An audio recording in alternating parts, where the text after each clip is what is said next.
Welcome to the Jazz Notes Podcast. I'm Ben Anderson. I'm Chandler Holt. We are recording this on Tuesday, March 19th. We have, less than 4 weeks left in the regular season. 14 games overall. As always on the Jazz Notes Podcast, we appreciate when you follow us on social media at Ben's Hoops, at Chandler Holt KSL, and read us at KSLSports.com. Also follow all your social medias at KSL Sports. That's TikTok, Instagram, X, Twitter, Threads, whatever you look for.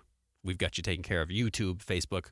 A lot of Jazz coverage posted there. So if you're not following us everywhere, make sure to do that. Like we like to do every week, we'll go back and look at what happened over the last 4 games, 3 games, whatever happened over the last 7 days. In this situation, it's 4 games for the Jazz over the last week. They've been busy. Kind of weekly news. We'll look forward to the week ahead. Give some grades out for the last week. Today we'll mix in some standings watch because that's really what's most important. And then the favorite part of the episode, we answer your mailbag questions every Tuesday around 11 o'clock in the morning. I send out a prompt asking for you to send in your Jazz questions of the latest news and notes about the Jazz, and we'll respond to them in the podcast. So we appreciate you doing that. All right, Chandler, what happened over the last week for the Utah Jazz? Yeah, 4-game week for the Jazz, and honestly a pretty predictable one. They lose to the teams at the top of the conference and then get a 2-point win over the Atlanta Hawks. Started the week with a 16-point loss to Boston and then ended the week with back-to-back losses to Minnesota, both in the Delta Center. That first game, Tatum had 38, Derek White 24. Honestly, story from the week is Keontae George had a handful of 20-point games. He scored 26 against Boston with a couple of good defenders on him. And then that Atlanta game, it was a close one going into the fourth. Big story there was the Jazz rookies and two-way guys all play considerable minutes and play pretty well. And then first game against Minnesota, 119-100. Anthony Edwards with 31. Sexton leads the Jazz with 22. If you look at the 2 games against the Timberwolves, I'd say the message here is 16-9 turnovers in the first game, 17-9 in the second game, and then 44-21 points off turnovers in the 2 games. Timberwolves did not turn the ball over in the second half yesterday. That's crazy. Yeah. Not turning the ball over at all, and some of that was, they got hurt and they didn't have anyone playing in the front court, so they had a bunch of ball handlers, and ball handlers should take care of the ball well, but considering Lauri Markkanen and Keontae George each had 6 yesterday, it's a testament to how well the Timberwolves kind of tightened down. They really made sure that they weren't going to make mistakes and beat themselves, and they didn't. The Jazz are pretty prone to beating themselves. I guess the question about the last week, not surprising that they lost the games they did. They beat Atlanta. Some Jazz fans, that was a game because Atlanta has the 10th worst record in the NBA. Jazz have the 9th worst, and it's obviously dependent on whether they're going to keep that top 10 protected pick. Was that good to win that game or bad to win that game? I have an opinion. Do you have a thought on it? I think that, of course, you want to be one of the worst records in the league right now. You're trying to keep that top 10 pick, right? But looking at the schedule, I know that the Atlanta Hawks have, the 6th hardest remaining schedule, and the Jazz have the 3rd. But I think we're at a point where it's pretty likely that the Jazz are going to finish with a worse record than the Hawks, regardless of the outcome of that game. Yeah, you know what? You got to get some wins. Yeah. I know you want to get losses and improve your draft odds and all that stuff and not give your pick to Oklahoma City this year. It kind of seems like that's where everyone's settled in. Clearly, that's where the Jazz are headed. It doesn't mean you want to lose 17 in a row. Yeah. It's hard on people. It's hard on the coaches. It's hard on the players. It's hard to teach when you're only losing games. People lose focus, lose interest. Fans lose interest. So winning a couple of games here and there is not going to cost you the end of the season.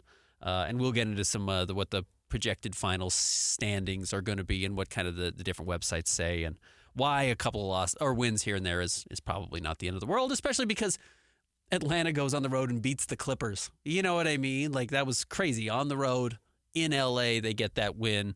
You're not going to catch Houston. Houston's too good. They're winning a bunch of games in a row right now, so that's not something you need to worry about. I guess if you were concerned about maybe Brooklyn catching you, but I don't think that's going to happen either. Again, we will talk about that more later. I would not panic over the win over the Clippers if they were, the win over the Hawks if some Jazz fans were doing that. No, definitely not. And outside of the next week, I'll mention the next week, you have OKC, Dallas, Houston, and then Dallas again just in the next 7 days. But if you're looking at the rest of the 14 games for the Jazz, they have a game against the Spurs, and that's really the only game that you look at the schedule and say, okay, they should win that one. Not saying they're going to go 1-13, but it's a rough end of the season for the Jazz. They've got 3 games against Houston, which I guess if the Jazz were to sweep the Rockets, they could maybe catch them in the standings. But guess what? The Jazz are not going to sweep the Rockets, even though the Rockets aren't very good away from home. At least one of those games is in Houston. And then, if you want to play nobody in that game and bring Jason Preston back and make him the starter, you can rig it. you can rig it. And Houston's clearly not all that focused because Houston's pick doesn't belong to them. I think Houston's pick is going to Brooklyn this year in the James Harden trade. So they don't care if they lose games. And they've got another pick coming to them from another team. So they're going to end up with the top 10 pick, but it doesn't belong to them anyways. Right? So there's weird swaps all over the place. I don't even remember exactly how it goes. Houston's pick is going somewhere, and they've got a pick coming from Brooklyn, is what it is. So it's a mess. We will talk about more of that coming up when we get into some standings. Weekly news from the Utah Jazz. As you know, Markkanen returned from injury last night. He played a pretty decent game. I'm pretty sure he had 22 points. But the question that I have for you going into the news is, will he play all of the last 14 games barring injury or any unforeseen circumstance, or will he get shut down similar to last year? He will get shut down. Okay. In fact, I wouldn't be surprised if the Jazz are like, hey, injury management tomorrow night. They're not even going to play him. Yeah. You know, and I'm not reporting that. I'm just saying, knowing how the Jazz have been pretty cautious with him. And he played well, and he was really happy after the game. Not that they lost. He was just really happy to be back on the floor. He wants to play. That's the nice thing about Lauri Markkanen. He doesn't want to check out on the season. He does want to be out there. He was happy to be playing again. So that was a good sign that he came back, and I think the Jazz will use him selectively. But yeah, the Jazz have another 3 games and 4 nights stretch coming up. Like, I don't think he plays all 3 of those games. Yeah. He's got a quad bruise, and he played last night and played pretty well, but I think it's about keeping him healthy and going into the offseason as healthy as you can be. So that's something we will keep an eye on, if Markkanen will play or how many of the last 14 games he will play. Second bit of news, Isaiah Thomas. He's already out of Salt Lake City with the Stars. He signed a 10-day contract with Phoenix. It'll be interesting to see, one, if he plays, how much he plays, and if he can stick in the Suns for his second time around there. It makes sense because the problem with the Suns is they're trying to play Devin Booker at point guard, and he's not a point guard. And it's really hurt them. And when they made the finals, they had Chris Paul, who was still at that point probably the best true point guard in the NBA. The problem is Isaiah Thomas does exactly what their other 3 best players do, which is score a bunch. Yes. Okay, like, you guys not figure anything out? But then again, like, what are they going to do? They would have killed to have Chris Dunn or somebody on their roster who can, like, make plays and doesn't need the ball. Those guys don't exist. Those guys actually aren't as easy to find as you would think. So I don't even know if he's going to play, right? Like, he hasn't played yet.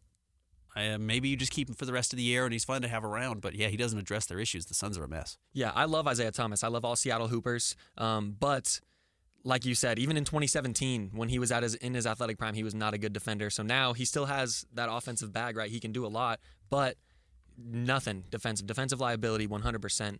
So I don't see him getting a lot of playing time, but I do like to see him back in the NBA. I was thrilled that he got back to the NBA. I thought his little Stars, whatever you want to call it, his brief stint here was really fun. I thought that was cool. And maybe he even comes back if he doesn't get another 10-day with the Suns. Maybe he'll come back here. But good for Isaiah Thomas. Fun little brief moment of history with the Utah Jazz and Isaiah Thomas crossing paths ever so briefly. Real quick, we can talk about the upcoming week. I already mentioned it for a second. The Jazz are going to be in Oklahoma City on Wednesday, in Dallas on Thursday, in Houston on Saturday, and then host the Mavericks next Monday. I'm seeing 0 for 4. Yeah. I'm seeing 4 straight losses, and that's on top of back-to-back losses, so it's going to be 6 straight for the Jazz. I guess you want to be competitive. And you know what the nice thing is last night? It was a 3-point game going into the fourth quarter, and they have Anthony Edwards, and you do not, and Anthony Edwards is a superstar. But look, I'm going to say the same thing about Oklahoma City. They have Shea, you don't. Dallas has Luka, you don't. Houston doesn't really have that guy, even though shout out to Jalen Green, who was just named Player of the Week in the Western Conference, who really has the bust label like painted all over him. Maybe he's starting to figure it out a little bit, and they really need it because this could have been an offseason where they even decided to like trade him or move on. Him having a big close to the season is helpful for his future. And then again, the Jazz host Dallas next Monday. So 3 games and 4 nights on the road against 2 of the toughest teams in the NBA and Houston, who's really the hottest team. I mean, they've won, 5 straight? I think they might have the longest winning streak in the NBA right now. They're right up there in that conversation. So good for Houston. Going to be a tough week ahead for the Utah Jazz. Let's do our Jazz grades really quick. Usually we take a break before this, but we've got a lot of questions in the mailbag. We'll try and get to those. What we do is we look at the last 4 games for the Jazz, give grades to the veterans, the young players, look at the standings, and then whether or not the week was any fun. Veterans, where do you have your grade? Veterans. Markkanen returns last night. Sexton has moved back to a bench role, but he's been pretty consistent. He's been in the top 2 scorers for 3 of the last 4 games. Collins, despite getting baptized last night, he had a decent week. Actually shot the ball well, yeah.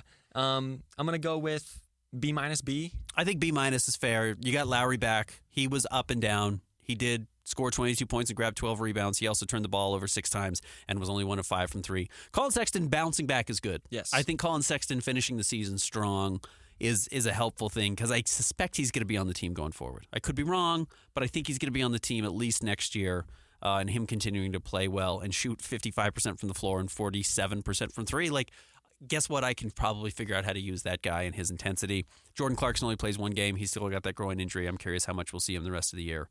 Otherwise, yeah, it was John Collins. He played 3 games, rested 1, 50% from the floor, 66% from 3, but did only average 13 points and 7 rebounds. B- is fair. Yeah. Colin was really good. Everyone else was just so-so, but you got Lowry back. That's a plus.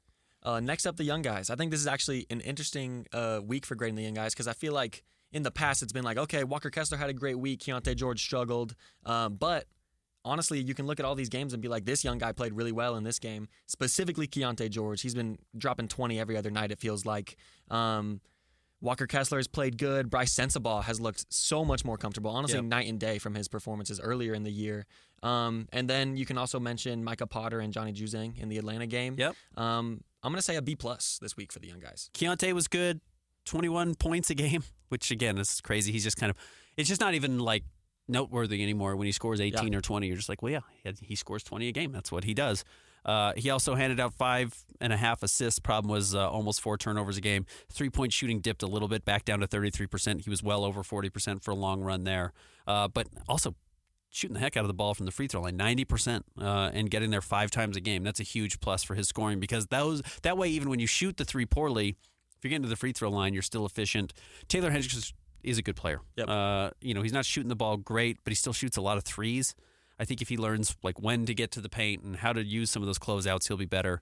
But love his rebounding. Still like his defense a lot. He's growing and he's making good plays. So Taylor Hendricks, I'll give Taylor Hendricks a positive grade. So I think he helps along with Keontae George. Bryce Sensabaugh's shooting's been atrocious. Yeah. He did knock down some mid-range jump shots, but still he's only shooting 35% from the floor. He hit 1 3 yesterday, but had gone 0 of 14 in his previous 4 games. So his 3-point shooting, which had been high and about 40%, has totally abandoned him. And that's probably legs at the end of the NBA season and being tired and kind of hitting the rookie wall a little bit mentally and physically. Not great there. But yeah, we also got to see Jason Preston play. Micah Potter played. Johnny Juzang had by far the best 2 games of his career, averaged 13.5 points, shot 62% from the floor and 63% from 3. He's pretty interesting because you can't sign him to another 2-way deal next year. Yeah. So what are you going to do with him? That's kind of the big question about Johnny Juzang. Is he good enough to sign somewhere else? He's a borderline NBA player. I mean, he's right there, and if he shoots this well, he's probably an NBA player. You just got to figure out if you can keep him around. So, yeah, I'll give him a B. They weren't great, but the young guys are out there. Nice to see Taylor Hendricks come back from that injury. Next up, standings. Jazz are all but locked into the 12th seed in the West right now. They're 3.5 games from the 11 seed Rockets. Again, you said if they manage to sweep them somehow, they could maybe take that spot. But they're also 6.5 games from falling back to the 13 seed where the Grizzlies are right now. Yeah. And we've gotten to the point where losses are good. Good. And you don't want to lose every game, and you don't want them to all be ugly. So they actually had quite a few games where they went into the fourth quarter and it was close. Even the Boston game, it was like close going into the fourth quarter, and then Jason Tatum took over as he's supposed to do, and same thing with the Minnesota game last night. So I'll actually say I'll also give him a B. I know it's crazy when you go 1-3, but like you got to win. It was a close win. Young players got some valuable experience. That's what you want. You want meaningful reps and still losing games, and they did that. Next up, fun factor. Not very fun. Honestly, maybe the most fun part of the week was a highlight from Anthony Edwards last night. Honestly, maybe one of the best dunks I've ever seen. Best dunk I've ever seen in person. Yeah. No question about it. Yeah, absolutely evaporated. John Collins, unfortunately. So we'll talk about more. We got a question about it in the mailbag. We'll address it then. But yeah, honestly, like a D+.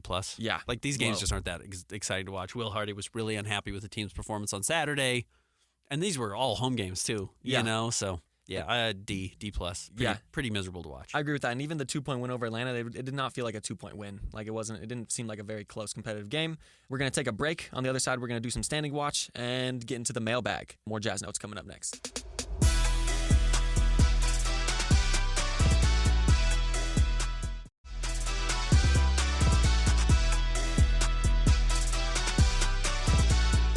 Welcome back to the Jazz Notes podcast. Ben Anderson, Chandler Holt. All right, we talked about the standings a little bit in our grades. we can talk about it a little bit more here. The Jazz are sitting at 29-39, the 9th worst record in the NBA. They are one game back of the Atlanta Hawks for the 10th seed. And the difference there is if the Jazz end up with the 9th worst record in the NBA by themselves, alone, not tied with anybody, they have about a 97% chance of keeping their first-round pick, which doesn't mean they couldn't get jumped. One of these teams could jump them, but then the Jazz fall to 10th, and the odds of two teams, 10 through 14, jumping them in the lottery is 3%. It's basically zero. Yeah. Almost certain not to happen. In fact, you have a far higher likelihood you jump into the top 4, and actually a far higher likelihood you jump into each one of the top 4 spots than you do even falling all the way down to 11. So that's the advantage of sticking at number 9 versus at number 10. You've only got about an 80% chance of holding onto that pick. There's about a 1 in 5 chance you get left. So that's pretty significant. 1 in 5 it's not a coin toss, obviously, but it's realistic. It's somewhat within the realm of possibility. 97% chance of keeping your odds. You would much rather have that. So there's a 3% chance the Jazz would fall to 11 if they end up with the 9th worst record, where they are now. A 0.1% chance they would fall to 12, so 3 teams jump them, not going to happen. But again, the likelihood of jumping up to number 1 is 4.5. The likelihood of jumping up to number 2 is 4.8. Number 3 is 5.2, and number 4 is 5.7. Well, you add those up, you're 20%. Yeah. I mean, you're by being in the 9th seed, you have the same likelihood of moving up into the top 4 as if you were to drop to the 10 seed, falling out of the draft completely. That's why this 9th seed actually is pretty valuable for the Utah Jazz. And I guess the good news is if you go and look at all the NBA projected standings, you can use Basketball Reference, you can use team rankings, you can use ESPN's NBA Power Index.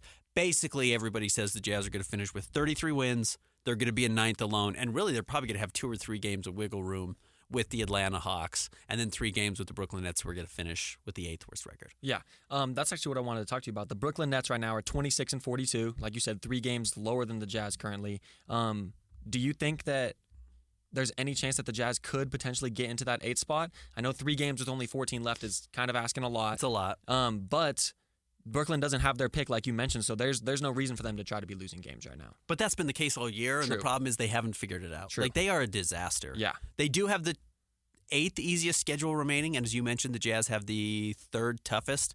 So Brooklyn still has games against Washington, still has games against Detroit, still has 2 games against Toronto. They're not going to beat Chicago. Chicago's pretty good. And then the question is, can like randomly Cam Thomas and Mikal Bridges or Cam Johnson get hot and they beat the Pacers or they beat the 76ers, who actually aren't very good? You know, do they beat the Kings? Maybe. Yeah. Maybe. And if the Jazz were to go 1-13 the rest of the way or 2-12 the rest of the way, you only need Brooklyn to win 5 games. Yeah, which is not a lot. That's not undoable. Yes. It's more likely, I think, that the Jazz get caught by the Nets than it is the Hawks, because the Jazz are not going to put themselves in a situation to catch the Hawks. Mm-hmm. That's the truth. Is the Jazz are, I don't think, going to test the idea that they could move up to 10th and risk losing that spot. So still very unlikely, because Brooklyn's awful. There are a lot of projections right now that say the Jazz are going to finish with 33, maybe 34 wins. That would be surprising to me. I think it's really likely the Jazz finish with 31, maybe 32, but I don't think they get to 33. And we're coming up on we're in the last month of the NBA season, so in the next couple episodes we will preview and look at how the standings are shaping up as it gets closer and closer to the final game. Do you want to get into the mailbag? Yeah, let's do it. Like I said, every Saturday or every Tuesday, about 11 a.m., I send out a prompt asking for your Utah Jazz or NBA mailbag questions, and we like to address them. You send them, and we try to answer them at the end of this podcast. Yeah. All right. First up, we have a question from Leo. Do the Jazz really have their number one guy, or do they still have to keep finding it? Still looking for a number one guy. Yeah. In fact, I think maybe the best case scenario for the Jazz is Keontae George ends up being better than Lauri Markkanen, which either means Lowry slides to your 3rd best player, which honestly was what a lot of teams have tried to do with him, and he kind of never got there. Maybe he needed to be handed the reins, become a number one guy on a team for a season, like he did with the Jazz next year, and then you kind of push him backwards. And Keontae overtakes him, and then you still have 13 draft picks or 16, whatever the Jazz have, 15 draft picks that you can trade to go and get that true number one guy, and then you still have Keontae, and maybe somehow you've still been able to hold on to Lauri Markkanen. That might be the best design. But also the nice thing is if Keontae ends up being better than Lauri Markkanen, you can use Lowry in a trade, right, as your third best player to try and go get that true number one guy. And then you need someone to step up and be your third best player. Well, it's easier to have someone step up and be your third best player than it is to naturally develop a true number one superstar in the NBA. But to get that true number one superstar in the NBA in a trade, you have to include a really good player, which means you probably have to include a guy like Lauri Markkanen. Yeah. That's kind of always been the math problem for the Jazz. But if Keontae leaps him and becomes, this 25 point per game scorer, which I don't think is impossible for him by year 3, year 4, maybe you can move Lowry in that sense. And, I'm not advocating for that, but I can kind of see the strategy working out that way. No, I totally agree. I think that for a championship-level team, Lauri Markkanen would have to be a number 3 or a number 2 option. And I can't remember if I've said this on the pod, but my comparison for him is Kevin Love. Sure. When Kevin Love was on the Timberwolves, he was the best player, right? Put up 25, 20 games. But they weren't winning. They weren't winning, exactly. And then he moves on, wins his ring with the Cavs as the third option. That's what I see in Lauri Markkanen. Next up, from Cam Young, if the goal is to win more next year, which vet under contract is most likely to be moved in a trade to improve the roster? Those vets being Lauri Markkanen, John Collins, Colin Sexton, and Jordan Clarkson. I would be surprised if Jordan Clarkson's back next year. I agree. In all honesty, I think they tried to move him at the deadline. They shaped his contract specifically to be movable with this big $25 million deal, and they thought, okay, if he's averaging 20 points again, he's making $25 million a year. Some team will unload a big contract back for the Jazz, and you've got that value there. I don't think they're going to move Lowry. I think John Collins is hard to move. Yep. And I think you want to hold on to Colin Sexton at least another year and see what is going on here, because it's a little hard to nail down exactly what Colin Sexton's doing, but he's doing it well, whatever it is. Yeah. So just of those 4, I think Clarkson is kind of the obvious odd man out there. So I think they move on in that sense from Jordan. Now the question is, can you get something back from Clarkson that actually improves the roster?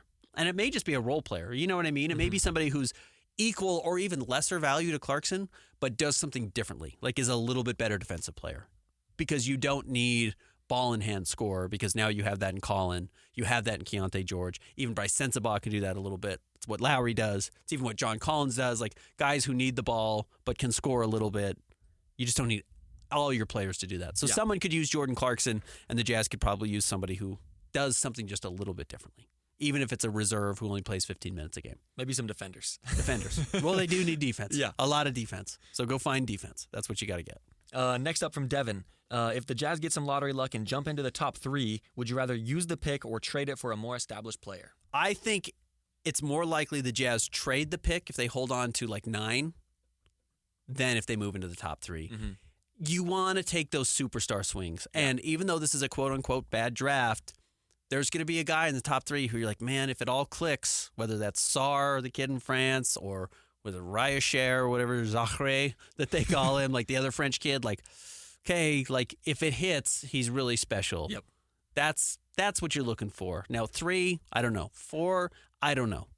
But I think you still hold on to those picks because you so rarely get top 3 and top 4 picks, and that's where superstars come from. That's where real high-level players come from. I think you make the pick. If you stay at 10, well, then maybe you do start to say, or 9, well, the 9th pick and a future pick and, maybe the 28th pick this year, plus 1-year salaries and a young player is a really good package. And that's where I could see the Jazz being aggressive there. But if you get some luck, you move up into the top 3 or 4, which, again, you got about a 20% chance of doing, I think you make the pick. And I think you say, hey, that's a high upside swing that you're probably not going to get again naturally. It's going to be really hard, I think, again, for the Jazz. Like, maybe they have the appetite to do it. I'm not going to underestimate Danny Ainge, Justin Zanuck, and Ryan Smith's willingness to continue to lose games to try and add top lottery picks if they think that's going to get them closer to a title. But I know Jazz fans don't want to do that. Yep. So if you end up with the top 4 pick and you trade it, I think you either better get a true superstar back right away, Giannis, Luka, Joel Embiid, etc., or you make the pick and you hope for the best. Yeah. Last question from Don Julio. Was Anthony Edwards' dunk on John Collins a foul or part of the game? Part of the game. I agree. 100%. I don't want to take away highlight plays for fouls. Yeah. Unless it's egregious, I don't want to take away highlight reel plays for fouls. Especially when it's like a 50-50 foul like that. And you know what? The Jazz probably could have challenged it and didn't. And there was a reason they didn't, because they weren't sure that they were going to get the call right. Yep. And yeah, there's the offhand, and that's always a part of it. It's the athletic motion of dunking the ball in the NBA. I mean, it's not like he pole vaulted off Collins. John jumped. Yeah. And got obliterated. Like, that's part of the game. And guess what? Go look at all of John Collins' best dunks historically. Like, he killed Jared Allen, right? I mean, it's like his big one is over Jared Allen. He jumped off Jared Allen, too. Used him as a pole vault and, used him to lift himself up. So that is just part of the game. Do you remember Blake Griffin's dunk on Perkins when he grabbed, Mozgov, he grabbed his head? Yes. Yes. So yeah, part of the game, 100%. However, never seen a player dislocate his finger on someone's eye. Yeah, that was crazy. In fact, when I first saw it, I thought like everyone, they thought they did it on the rim. Yep. And they're like, well, no, it's actually his offhand. And then I thought he had swung through so hard because he doesn't even touch the rim with the hand that he dunked it with because he just threw the ball through. I thought he swung down so hard he hit his own finger and dislocated it. I'm like, well, that's how hard he threw it down. No, he heard it on the way up and then re-heard it on the way down, which is really funny. But give me, personally, dunks over fouls. Oh, yes, 100%. Give me the dunk and let it be a complete play versus wiping it away on a 50-50 call because the ref wants to insert himself into the game. Don Julio, I'm not sure that's the answer you were looking for, but that's what I'm going to stand by. All right, tough 4-game week upcoming for the Jazz. We will see you next Tuesday and recap the week and what's next for the Jazz, and we'll keep an eye on the standings as well. As always, find me on Twitter at Ben's Hoops. Follow Chandler at Chandler Holt KSL. Read us at KSLSports.com. We'll be back next Tuesday.